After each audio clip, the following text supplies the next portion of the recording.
ቅዱስ ጳውሎስ ወደ ሮሜ መልእክት ምዕራፍ 7 ቁጥር 19 ላይ ምን ይላል መሰላችሁ? አብራችሁም ትላላችሁ፣ ሁላችሁም ትላላችሁ። እሺ የምወደውን በሉ በጎ ነገር አላደርግም፣ የማልወደውን ክፉ ነገር አደርጋለሁ። ይሄ እንግዲህ የሁላችንም ህይወት ነው። በተለይ ደግሞ ወጣቶች የመጀመሪያው ማድረግ የምንፈልገው በጣም ብዙ ነገር አለ። በጣም ብዙ ማድረግ የምንወዳቸው ራሳችን ህይወታችን ላይ ማየት የምንፈልገው በጣም ብዙ ነገር አለ።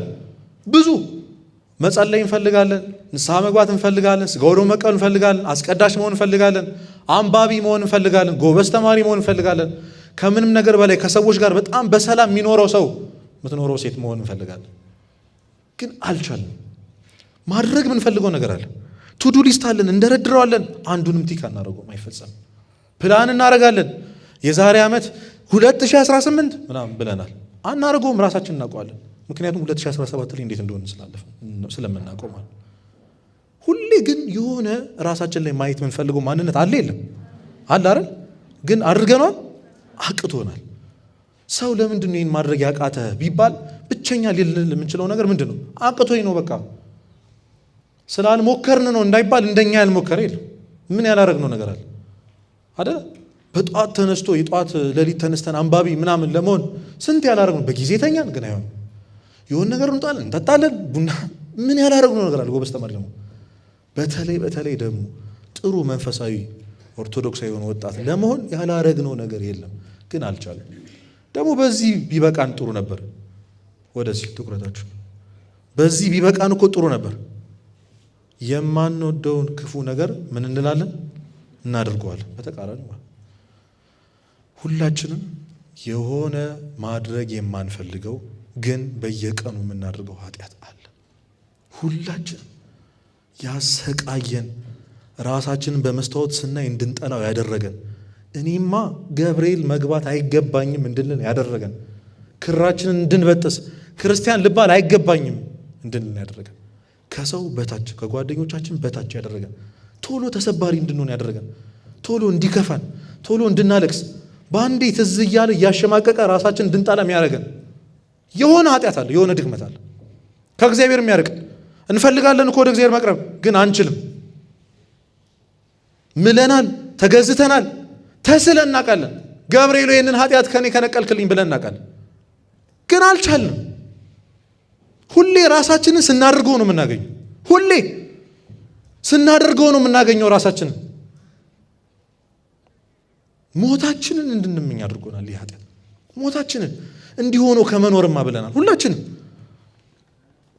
መብራት አጥፍተን መኝታ ቤታችን ቆልፈን የምናደርገው አንፈልግም እኮ እውነት አንፈልግም እንደዚህ መሆን። ለምንድን ነው የምታደርገው ቢባል ለዚህኛው ደግሞ አንድ መልሳችን ምንድን ነው? ወድጄ አይደለም እኮ አይደል? ወደን ነው? ወዳችሁ ነው? አይደለም። መተው እኮ ፈልጋለሁ። ሰርች አድርገናል ሃውቱ ስቶፕ ምናምን ብለን ድረሱ ግን አልቻለም። ምን ያላረግነው ነገር አለ? ሄደን መጨረሻ ላይ ተስፋ ቆርጠን ራስህን አጥፋ የሚል ድምፅ ነው ጆሮአችን ላይ የሚያቃጭለው። በቃ እንዲሆነ ከምትኖር ኑሮ ነው እንዴ? ኑሮ ነው ወይ? ሁልጊዜ ድብብቆች ሰዎች እንዳያውቁብን ያንን ኃጢአት፣ ክፉ ልማድ፣ አመል፣ ሱስ ይዞን ብንፈልግ እኮ ጥሩ ነው ግን አይደለም።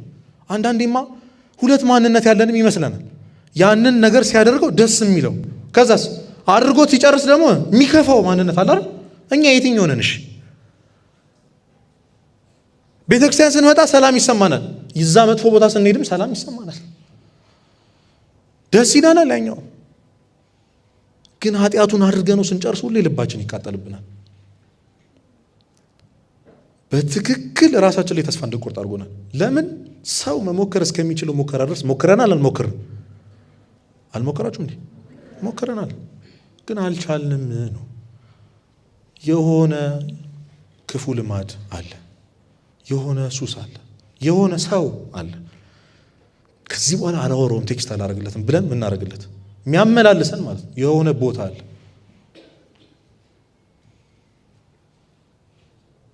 እግዚአብሔር ስለዚህኛው ስለተቸገርንበት አንዱ ኃጢአት ምን እንደሚለን ታውቃላችሁ? የምትወደውን አንዱ ልጅህ አርገህ የወደድከውን ኃጢአትህን ምን በልልኝ ሰዋልኝ ነው የሚለው። ሁላችንም ለእግዚአብሔር ብለን መሰዋት ያቃተን ይስሐቅ አለን። ዛሬ እንደዚህ እንደበዛችሁ በየሳምንቱ የሚካሄደው የግቢ ጉባኤ መርሃ ግብር ላይ አትበዙም። የሚያስቀራችሁ የሆነ ይስሐቅ አለ። ጸሎት እንዳናደርግ የሚያደርገን ማታ ራሳችን እንድንጠላ አድርጎን ጠዋት ስንነሳ ይህንን ባደረግኩበት እጄ ይህንን በሰራሁበት ሰውነቴ የጸሎት መጽሐፍማ አልይዝም ብለን ጸሎት እንዳናደርግ የሚያደርገን ይስሐቅ አለ።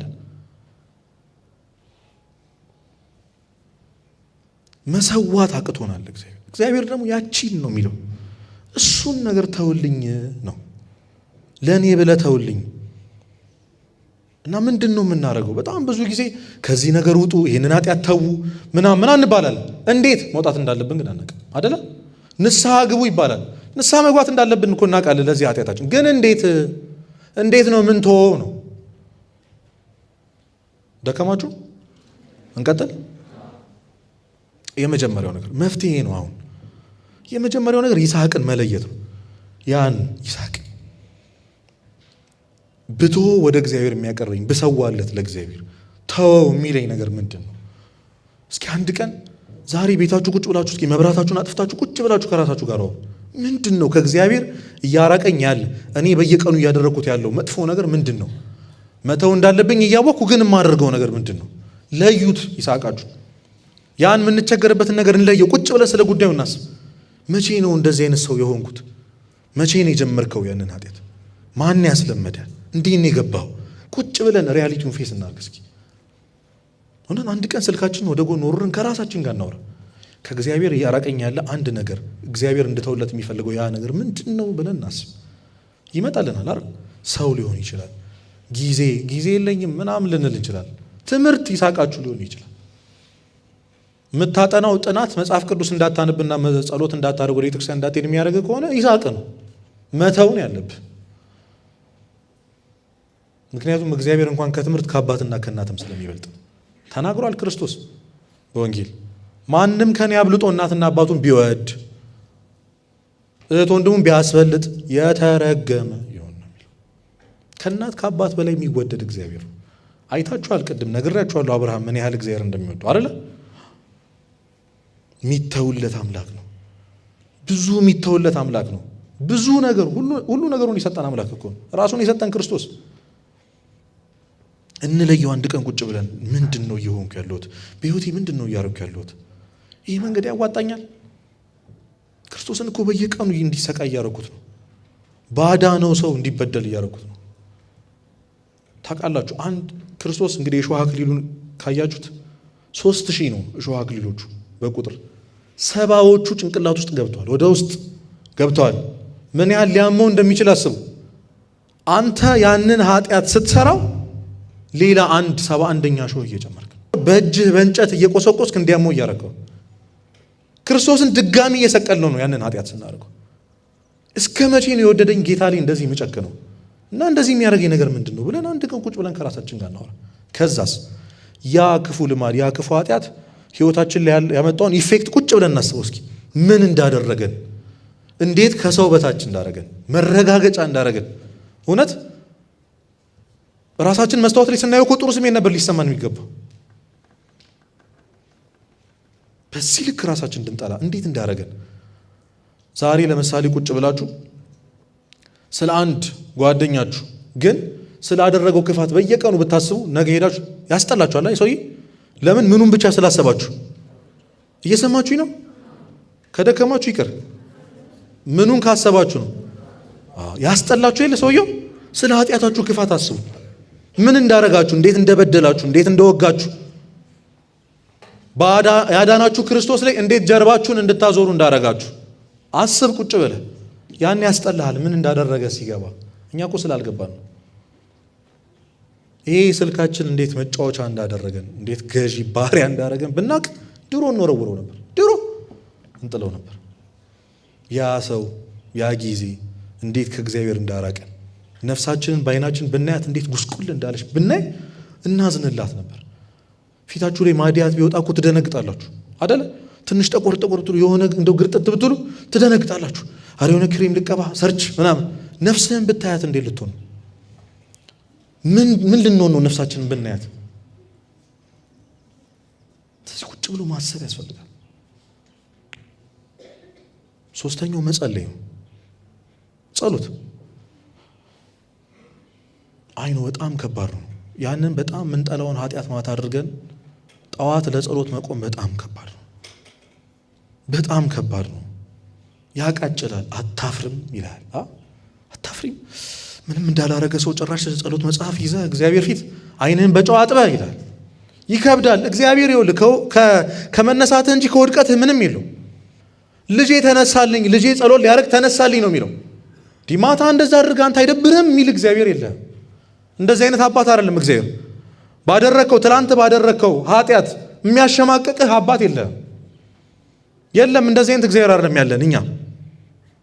አንድ ሕፃን ልጅ መራመድ የማይችል ሕፃን ልጅ አባ ገብረ ኪዳን ሲያስተምሩ አንድ መራመድ የማይችል ሕፃን ልጅ ድንገት ስኳር ቢደፋ ተነስቶ አንስቶ ቢደፋ እናትየው መራመዱን ነው የሚያስደንቃት? ስኳር መድፋቱን የሚያናዳት? ለአንተ ለጸሎት መቆምህ ነው እግዚአብሔርን የሚያስደስተው። ትላንት ያደረግከው ኃጢአት አይደለም። ለሱ ተስፋ ነው።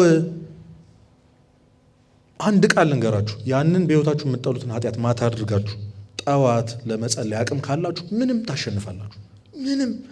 እንደዚህ አይነት ሰው በእግዚአብሔር ምሕረት የሚተማመን ሰው አይኑ በጣም ድፍረት ምናምን እንደሚመስል ነጠላሽን አድርገሽ እንዳደረግ ነው ያንን ኃጢአት እንደሰራ ነው ነጠላችን አድርገን ጸሎት ለማድረግ መነሳት አለብን። ተስፋ እንዳትቆርጡ እና በየቀኑ ስለዛ ኃጢአት እግዚአብሔርን እንለምነው። ሉቃስ 18 ላይ አንድ ባልቴት አለች እና አንድ ሰውን የማይፈራ እግዚአብሔርን የማያፍር አንድ መኳንንት ነበር፣ ሀገረ ገዢ ነበር እና ሁሌ በሩ ላይ ቆማ ፍረድልኝ ፍረድልኝ ፍረድልኝ እያለች ትለምነዋለች። ሁሌ እኮ ነው። ተስፋ አትቆርጥም። ሰውየው ሰውን የማያፍር እግዚአብሔር የማይፈራ ነው። ምንም አይመስለውም፣ ደንታ የለውም፣ ምንም አይመስለውም። እሷስ ተስፋ አትቆርጥም። የሆነ ቀን ስለ ንዝናዜዋ ሲል ፈረደላት። ስለምኗ? ስላዘነላት፣ ፍርዱ እንደሚገባት ስላወቀ ነው። ስለምኗ ነው? በቃ ነዘነዘችው። ፊቷን ማየት አይፈልግም። ለዛ ብሎ ፈረደላት፣ የምትፈልገው ሰጣት። ይሄ ሰውን የማያፍር እግዚአብሔር የማይፈራ መኳንንት እንዲህ ካደረገ የሞተልን ክርስቶስ ስለ አንድ ጉዳይ ብነዘነዘው እሺ አይለን? እንለምነው ስለዛ ጉዳይ። ጌታ ሆይ ይህንን ኃጢአት ከሕይወቴ ነቅለህ አውጣልኝ። ልብ አንድ ቦታ ነው ያለው። እዛች አንድ ቦታ ላይ መቀመጥ የነበረብህ አንተ ነበርክ። ግን የነገሰው ይህ ኃጢአት ነው፣ ይሄ ሰው ነው፣ ይሄ አመል ነው፣ ይሄ ንግግር፣ ይሄ ስድቤ ነው እና ነቅለህ አውጣልኝ። ከአንተ የሚበልጥ ነገር ሕይወቴ ላይ አይኑርብኝ። ጌታ ሆይ ሁልጊዜ እለምንሃለሁ፣ በፊትህ ሰግጄ እያለቀስኩ እለምንሃለሁ። ከዚህ ውጪ ሌላ ርዕስ የለኝም። ምክንያቱም ይህ ይስሐቄ፣ ይህ ለአንተ ብዬ መሰዋት ያቃተኝ ነገር ሕይወቴ ላይ ገዝፎብኛል። ካንተ በላይ ላስበልጠው አልቻልኩም። ክርስቶስ ሆይ ካንተ ላስበልጠው አልቻልኩም። በእኔ የሚያምን ምንም ማድረግ ይቻላል ብለሃል። ጌታ ሆይ አምናሃለሁ፣ ይህን ኃጢአት ከሕይወቴ ነቅለህ አውጣልኝ ብላችሁ በየቀኑ እግዚአብሔር መለመን። ያቺ 12 ዓመት ሙሉ ደም ሲፈሳት የነበረች ሴት አስቡት። 12 ዓመት ኮንቲኒስሊ ደም ይፈሳት ነበር። ቀጥ ብሎ ቆመ። ይሄ የኃጢአት ደማችን የሚቆመው ምናልባት ከአንድ ቀን በኋላ ሊሆን ይችላል ለኛ፣ ምናልባት ደግሞ ከ20 ዓመት በኋላ ሊሆን ይችላል። ዋናው ምን መሆኑ ነው? መቆሙ ነው። ስለዚህ በየቀኑ እግዚአብሔርን ጠይቁት። አቁምልኝ ይሄን የኃጢአቴን ደም ብለን በየቀኑ ስፔሲፊካሊ ስለ ኃጢአቱ ስለዛ ስለምንቸገርበት ነገር እግዚአብሔርን በየጊዜው መጠየቅ። እግዚአብሔር ምን ያህል እንደምንፈልገው ሲያቅ፣ ምን ያህል ይሄ ነገር እንደጠላ ነው ሲያቅ፣ እሱ አንድ ቀን ከዚህ ኃጢአተኛ ነፃ የሚያወጣበት ቀን ይመጣል። ያንን ቀን ያቅርብልን። ሶስተኛውና ዋነኛው ነገር ተስፋ አለመቁረጥ ነው። ይህን እንግዲህ በጣም ብዙ ጊዜ ተነጋግረናል። አንድ ወደ አቡነ ሺኖዳ ይሄድና አባቴ እኔ ሰለቸኝ፣ ሁልጊዜ እነሳለሁ፣ ከዛ ወድቃለሁ፣ እነሳለሁ፣ ወድቃለሁ፣ ንስሐ ገባለሁ፣ አሁንም ወድቃለሁ፣ መረረኝ በቃ እና ይሄ የመጨረሻ በቃ ምክሬ ነው እርሶን ለመቀበል የምመጣው የመጨረሻ ነው፣ በቃ መሮኛል አላቸው። ልጄ እኔ ምንም ምልህ ነገር የለም፣ ግን ቅድም የተናገርከትን አረፍተ ነገር ላስተካክልልህ አሉት። እሱ ምንድን ነው ሲል የነበረው? እነሳለሁ፣ ከዛስ? ልጄ አረፍተ ነገሩን ቀይረው ቅደም ተከተሉን አሉት። ምን ሆነ? ከዛስ እስኪ ወድቃለሁ በሉ ሁላችሁም በሉ ከዛስ እኛ እያሰብን ያለነው ስንቴ እንደተነሳን አይደለም ስንቴ እንደወደቅን ነው እያሰብን ያለነው። ስለዚህ በወድቅም እነሳለሁ በሉ። አሁን ንስሐ ለመግባት ምክንያት አድርገን እያቀረብን ያለውን ነገር ይህንን ነገሬን ሳልተው እንዴት ንስሐ እገባለሁ? ይህን ክፉ ልማዴን ሳልተው እንዴት ሥጋው ደግሞ እቀበላለሁ? ድጋሚ በወድቅስ ሲላችሁ ጭንቅላታችሁ ምን ትሉታላችሁ? በወድቅም እነሳለሁ በሉ። ይሄ ትልቅ የላይፍ ፕሪንሲፕል ነው። በወድቅም በሉ ከዛስ በቃ እነሳለሁ። ጠላቴ ደስ አይበልም። ስትወድቁ እነሳለሁ በሉ። የሚያነሳ እግዚአብሔር ከእናንተ ጋር ነው። ክርስቶስ ኃጢአተኞችን የሚጸየፍ ምናምን ጌታ እንዳይመስላችሁ ስንወድቅ የሚያፍርብን የሚሸማቀቅብን አይ ይሄ መቼም ሰው አይሆንም ብሎ ተስፋ የሚቆርጥብን አባት የለንም። እንዳትረሱ። እግዚአብሔር ተስፋ ካልቆረጠባችሁ ምን ትፈልጋላችሁ? ስለዚህ በየቀኑ መነሳት፣ መውደቅ፣ መነሳት። እግዚአብሔር አንድ ቀን ተነስቼ እንድቀር ያደርገኛል። ደግሞ ምስክር ሰጥቶናል እኮ ኦግስቲን ምን አለ? ጌታ ሆይ እቀርብሃለሁ ኃጢአቴ ታርቀኛለች አለ። ግን ተስፋ ቆርጬ ደግሞ የሆነ ቀን ልርቅህ ስል የሆነ ቀን ያቀመስከኝ ፍቅርህ ትስበኛለች አለ። እንደው ምንም ብንወድቅ ኃጢአተኛ ብንሆን የሆነ ጊዜ ጎበዝ አልነበርንም? ትዝ አይላችሁም? እነዛ ሳምንታት የሆነ ጊዜ እኮ ጸሎት ማድረግ ጀምረን ነበር አይደል? የሆነ ጊዜ ጸበል እንዴት ነበር? የሆነ ጊዜ ጥሩ ነበር። የሆነ ጊዜ ትተነው ነበር ኃጢአቱን። የሆነ ጊዜ ንስሐ ገብተናል ተሳክቶልን። የሆነ ጊዜ ቆርበናል። ያቺ ቀን ተስፋችሁ ትሆናችሁ። ማድረግ እንደምትችሉ ተስፋችሁ ናት ያቺ ቀን። እኔ እኮ የሆነ ቀን ተነስቼ አውቃለሁ በሉ። ለእኔ አዲስ አይደለም መውደቅ፣ መነሳትም አዲስ አይደለም። አውቀዋለሁ ጣዕሙን። እግዚአብሔር ሰዎችን ያለ ተስፋ አይተውም። ምንም ቢሆን ጎበዝ የነበርንበት የሆነ ቀን ነበር። ያቺን ቀን የመነዘራችሁ ኑሩ። እንዲች ብላችሁ ተስፋ እንዳቆርጡ በፍጹም። በተለይ በመንፈሳዊ ሕይወታችሁ ተስፋ እንዳቆርጡ። ምንም ብትቆርጡ በእግዚአብሔር ተስፋ እንዳቆርጡ። እሱ ሁልጊዜ ባለበት ቆሞ የሚጠብቅ አምላክ ነው። አዎ በጣም ርቀነዋል። ወደኋላ ዞር ብለን ስናየው የራቅነው መንገድ በጣም ሩቅ ነው፣ ግን ባለበት ነው። እሺ ቆሞ ወደኋላ አላፈገፈገም። እሱ አለ። ክርስቶስ ትተነው በሄድንበት ቦታ ቆሞ የሚጠብቀን ብቸኛው ራሱ ክርስቶስ ብቻ ነው። እጁን ዘርግቶ በየቀኑ የልባችን በር እያንኳኳ የሚጠብቅህ ክርስቶስ አለ። እስክትነሳ ብቻ የሚጠብቅ። ለምን ወደቅ ሳይሆን ለምን አልተነሳህም የሚልህ ማለት ነው። ስጠብቅህ ነበር እኮ የሚልህ አምላክ አለ። ለማን ብላችሁ ነው ተስፋ የምትቆርጡት? ለማን ብላችሁ? የፈጠረ የጎዳኸው የበደልከው ክርስቶስ እኮ ተስፋ አልቆረጠብህም። አንተ በድለኸው እሱ ተስፋ አልቆረጠብህም። ለምን ተስፋ ትቆርጣል? አንድ ቀን ሰው ሆናለሁ። እስኪ አንድ ቀን ሰው ሆናለሁ በሉ። ኧረ ከልባችሁ በሉ ባካችሁ። እንሆናለን። ያርገን። ተስፋ እንዳትቆርጡ። እዚህ ምድር ላይ ትልቁ ኃጢአት ምንድን ነው ካላችሁኝ፣ ተስፋ መቁረጥ፣ ራስን ማጥፋት ነው። ስርየት የሌለው ኃጢአት ምንድን ነው ካላችሁኝ፣ ራስን ማጥፋት ነው። መጽሐፈ ብርሃን ላይ ምን ይላል? እግዚአብሔር እያለቀሰ ይፈርዳል ይላል። እያዘነ የሚፈርድበት ነገር ኃጢአት ቢሆን ዝር እንዳይል የሀሳብ ጭንቅላታችሁ ዝር እንዳይል መኖር ይሻላል። እሺ ደግሞ ትንሽ ኑሩ። እውነት ትንሽ መኖር መልካም ነው። እግዚአብሔር ለምን በዚህ በወጣትነታችሁ ያለ እድሜያችን እኮ ነው አይደል? በዚህ እድሜያችን እኮ እኛ መቦረቅ ምናምን ነበር የነበረብን። እንደዚህ አይነት ነገር እኮ አልነበረም ማሳለፍ የነበረብን አይደለ? አልነበረም እኮ። ግን ለምን እንደሆነ የሚያሳይበት ቀን ይመጣል። እሺ ዮሴፍ በወንድሞቹ መጠላቱ፣ መሸጡ፣ ጉድጓድ ውስጥ መሆኑ፣ ባሪያ መሆኑ፣ ከዛ መታሰሩ፣ በሐሰት መመስከሩ፣ እነዚህ ሁሉ ነገሮች ለንግስና ነበር። አንተን ለምን በዚህ በኩል እያሳለፈ እንደሆነ የምታውቀው መጨረሻ ላይ ነው። ጠብቀው እግዚአብሔር። እስኪ ጠብቀሃለሁ በሉ። ባለሁበት ቆሜ በሉ። ምን እልሃለሁ? ጠብቁት እግዚአብሔር። አንድ ቀን እኛ ሲደክመን እኛ ተስፋ ትተነው በቃ ለእሱ ስንተወለት እሱ ያነሳናል። ሌላኛው ድካምን ማመን ነው። እሺ እራሳችሁ አትታገሉ። ድካምን ማመን ትልቅ ነገር ነው። ለዚህ አንድ ነገር ልነግራችሁ ልጨርስ። ዲያብሎስ እግዚአብሔር እንደዚህ ይለዋል፣ ብርቱዎቹን ለእኔ ተዋቸው። እየሰማችሁኝ ነው ወይ? ብርቱዎቹን ለእኔ ተዋቸው፣ እነሱ አያውቁትኝም። ደካሞቹን ግን አልችላቸውም።